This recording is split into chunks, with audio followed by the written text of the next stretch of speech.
তিন জায়গায় প্রয়োজনে মিথ্যা বলা যায়। কয় জায়গায় মিথ্যা বলতে? তাওরিয়া, মানে কথা একটু ঘুরিয়ে বলবেন। এক নাম্বার, আপনার ওয়াইফকে খুশি করার জন্য, সে একটু এরকম না বলে একটু কৌশল করে বললে খুশি হবে, ওটা বলা যায়। দুই নাম্বার, জীবন মরণের ব্যাপার, জান বাঁচানোর জন্য একটু কৌশল করে ঘুরিয়ে বললেন, এটা জায়েজ। তিন নাম্বার, দুইজন ঝগড়া লাগছে, তাদেরকে মিলিয়ে দেওয়ার জন্য কৌশল করে একটু মিথ্যা বলা, ঘুরিয়ে বলা জায়েজ। দুইজনের মধ্যে দেখলেন যে সম্পর্ক খারাপ, তো একজনরে বললেন, ভাই সে তো ওই দিন আপনার ব্যাপারে অনেক প্রশংসা। কি আমার ব্যাপারে প্রশংসা? তার সাথে তো আমার মারাত্মক সম্পর্ক। কি বললো? এই বললো আপনি নাকি এই করছেন ওই করছেন, অনেক প্রশংসা। লোকটার মন খুশি হয়ে যাবে তার ব্যাপারে, ঠিক কিনা?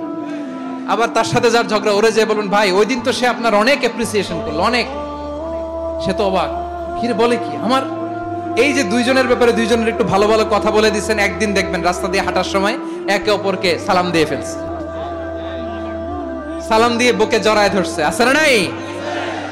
আবার মিলমিশ হয়ে গেছে। কিন্তু আমাদের স্বভাব হইলো, দুই প্রতিবেশী যদি একসাথে বসে একসাথে হাঁটে, দূর থেকে দেখলে আমাদের জলে, আছে না নাই? ঘটনা কি? এই দুইটার মধ্যে এত মিল কে? এই দুইটার মধ্যে গিরিঙ্গি লাগানো যায় কিভাবে? হ্যাঁ, এই বন্ধুত্ব, ফ্রেন্ডশিপ নষ্ট করা যায় কিভাবে? এরকম মানসিকতা সবার না, আমাদের অনেকের মধ্যে আছে না নাই? আল্লাহর কাছে তওবা করেন, এই মানসিকতার যেন আমরা না হই, আমরা মিলিয়ে দিব। কানগুলো খরগোশের কানের মতো খাড়া করে শুনুন পেকুয়ার ভাইরা। বিশ্বনবী বলেন, আলা উখবিরুকুম বিআফদাল দারাজা, আলা উখবিরুকুম বিআফদাল মিন দারাজাতিস সিয়ামি ওয়াস সালাতি ওয়াস সাদাকা। হে আমার উম্মতেরা, নামাজ, রোজা, দান, দেখেন নামাজ, রোজা, দানের চেয়েও বড় কোন শ্রেষ্ঠ ইবাদতের কথা আমি কি তোমাদের বলবো না? সাহাবারা তো অবাক, বলে কি নামাজের চেয়ে বড় ইবাদত, রোজার চেয়ে বড়, দান করার চেয়ে বড় ইবাদত?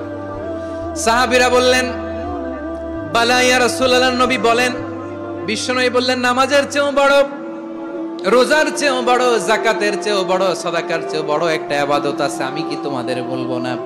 সাহাবারা বললেন, ইয়া রাসূলুল্লাহ, বালা, অবশ্যই বলবেন, সেটা কি? বিশ্বনবী বললেন, ইসলাহু যাতিল বাইন। দুইজন যখন ঝগড়া লেগেছে, তোমার দুই ভাই যখন ঝগড়া লেগেছে, এই দুইজনের মধ্যে বিরোধ মিটিয়ে মীমাংসা করে দেয়া হচ্ছে সবচাইতে সেরা কাজ। দুইজন ঝগড়া লাগছে, ইসলাহু যাতিল বাইন, দুইজনের মধ্যে মিলিয়ে দেয়া, এটা নামাজ, রোজা, সাদাকার চেয়ে বেশি সওয়াব। সুবহানাল্লাহ, এত আস্তে? হ্যাঁ, ওয়াত্তাকুল্লাহ ওয়া আসলিহু যাতা বাইনিকুম, সূরা আনফাল।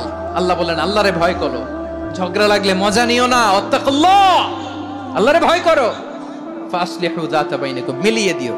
তাহলে আমরা মিলায়ে দিব, রাজি আছেন তো? তাহলে